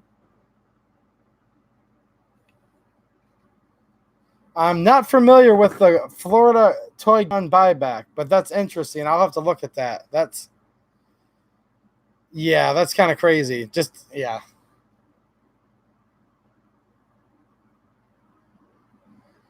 Yes, I do have the watch time, Richard. I think you have to have 4,000 hours. I think I'm at about 12,000 hours. And you've been in review since September of 18. So that month or so, I guess the emphasis is on the word so, isn't it? But you guys were, let's see here. You saw me bring this out. I brought this for one reason, because I got in a couple little things in the mail. Now, this is the boring part. So right before I sign off, I'll bore you guys to death. But I got in something real exciting. I got in some snap caps. Now, these are actually pretty cool snap caps, though. Oh, good night, XSplit. Thanks for stopping by. Hope to see you more, man. But this is pretty cool. So these are what's called realistic snap caps. So they're loaded in a brass. And they have an actual metal projectile bullet in there. Now, of course, these have no powder or primer. And instead, they have a soft, spongy, rubbery compound for the firing pin to hit. But this is one that you can obviously use for your M1 Garand, right? It comes loaded on a stripper clip. Or end block clip, I'm sorry. Comes loaded on an M block clip, and this has a code of AEC3. So this does look like an actual, surplus M block clip. So I got some for that one. I also got some snap caps for, I need to get the trapdoor out so I can show you guys this, but some 4570s. These are pretty cool.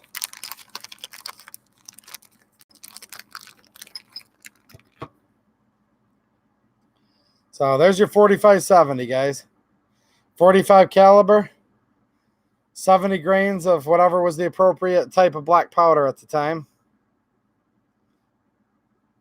This is originally an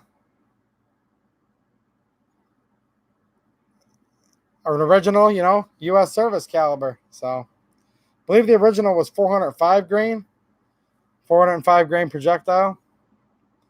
And this is actually labeled 4570 government, which that's the official name for the round. 4570 government. You can see that little pocket there where it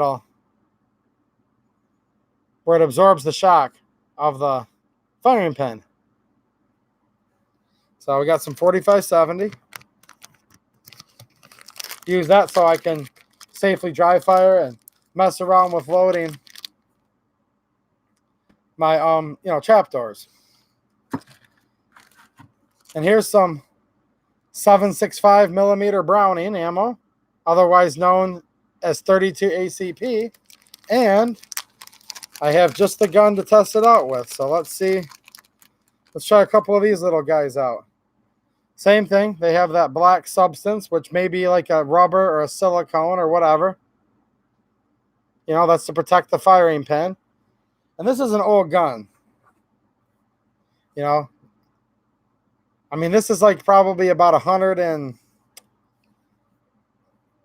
at least 104 to 5-year-old gun, if not a little older. This Model 4 Walther.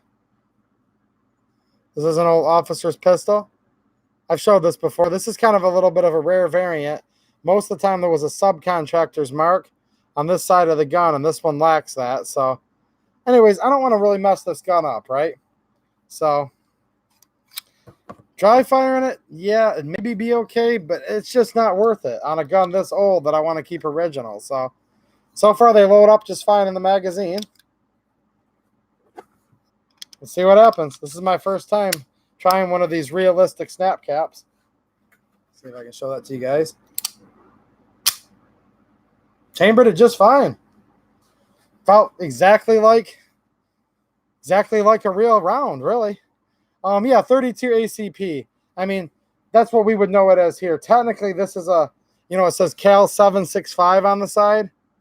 This is what was known as the 765 Browning. See where it says above the Walther banner, Walther banner, Cal 765. So, which is our 32.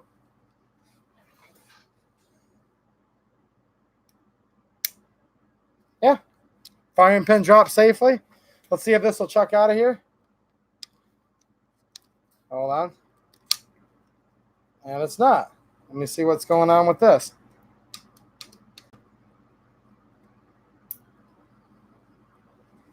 I've never fired this gun. That's why I'm messing around with. I pulled the mag out. This one kind of advanced forward. So this could be because this gun is going to have some kind of issue for me, or it could be because the snap cap's having an issue. I'm not sure.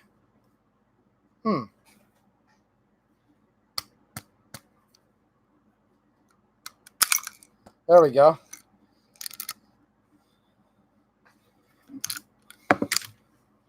So no problem feeding it, but it has a problem ejecting it. Let's see what we got going on here.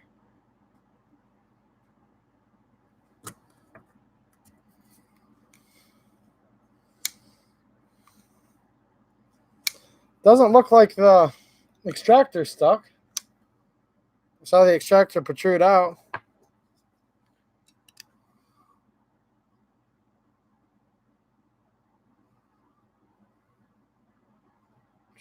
Mark Foley says, yeah, this is a left side ejecting port. That is true.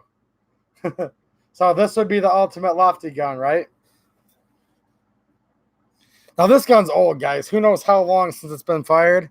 The person I bought it from told me that his dad, World War II vet, had brought it back. And I know these were often officers' pistols during World War I that were used all the way through into World War II. Because in World War I, the officers in Germany would many times purchase their own pistols. So this thing's really old, guys. Well, as long as you're armed and ready, Mark. I wonder if it was penetrating the primer plug. You might be bringing up a good point there. If the firing pin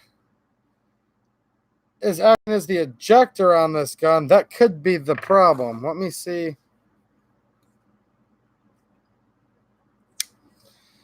I don't see an actual... Well, I guess the ejector... It might be that bar over there. This gun's weird. It's a left side ejecting gun, so... It's definitely got a regular claw type extractor here on this side. That's for sure. I'll try one more, and if it's having a hard time then, I'll mess with it later. I was just mainly just showing you guys these snap caps. But hey, you're getting a live show here, no script. You're getting the bloopers too, right? So let's try this one here. I don't think I pulled it back far enough. That was my fault. No?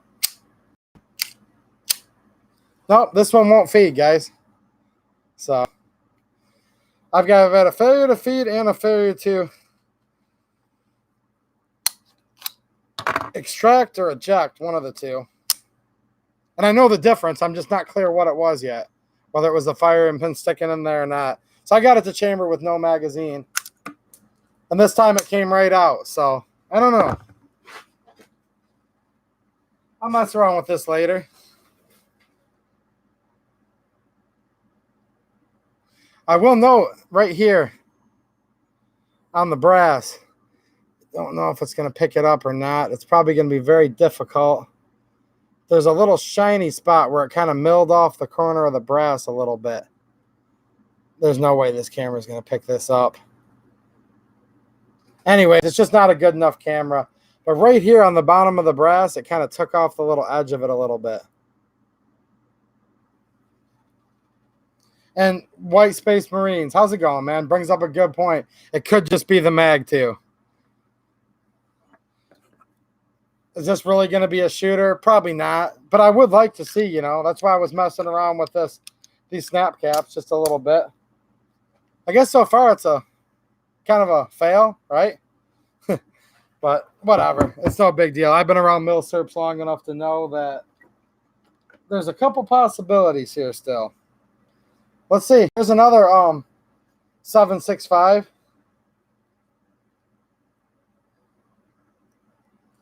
See what you guys are saying here. Yeah, it could be the mag. Yep. I know you guys shoot pistols left-handed. If you do, that might be a decent option as the Walther Model 4, right? You won't have to worry about the brass chucking across your face. There you go, Richard. This could be your new gun. Good night, Mark. I'm getting ready to sign off here in a minute too, guys. But let's see if this burst will feed this a little bit better.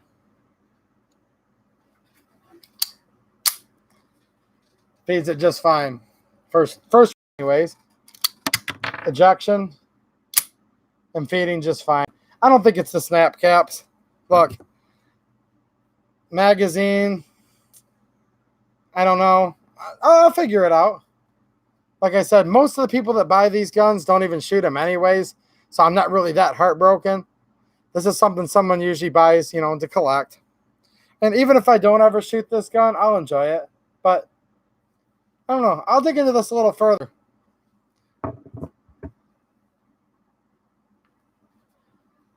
J Nito 237. Thanks, man. I appreciate it. All right, if there's anyone that I didn't say hi to earlier, say hi now before I sign off so I know that you're here, because wouldn't want to be rude to anybody. If I missed you earlier, just say hi to me again. It wasn't intentional. And then the other one just come right out on the floor here. All right, so these snap caps appear to be pretty good. I'll mess around with these a little more and show you guys. But yeah, this is called realistic snap caps. They're not a sponsor, nothing like that. Just bought these. Figured I'd show them to you guys. They sure seem a lot better than just those like A-Zoom aluminum ones. These actually have a real feel and kind of simulate the feeding a little better. And they can be a great tool to find out if your gun's going to have some issues. You guys just saw it. So, yeah. It is getting late. I just tried to put the Bursa mag into the Model 4 that already had the mag in it. So, probably a good sign I should be signing off here before I forget which one's the right or left-hand ejection of the two.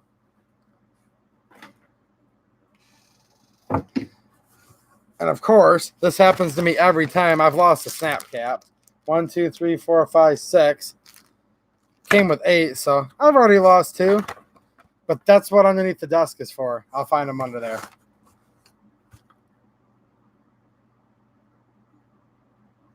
Armed Ape was wrestling on washing machine, and washing machine won. So take it from him, guys. Don't fight a washing machine alone. Yeah, Dax, who knows? All right, guys, I'm going to sign off here. Nice hanging out with y'all. Don't worry, I'm not depressed. Didn't mean to depress you guys either. Just wanted to call out some BS, you know, with gun rights and how nobody's fighting for them but us. So keep up the good fight, guys, and you can hate Hickock if you want. If you don't want to, don't. I don't hate him. I'm glad he finally came out, but not really happy with him either. So that's pretty much what I feel about that. And that's all I have to say about that. All right, guys. I'll talk to you later. Thanks for watching, and have a good one.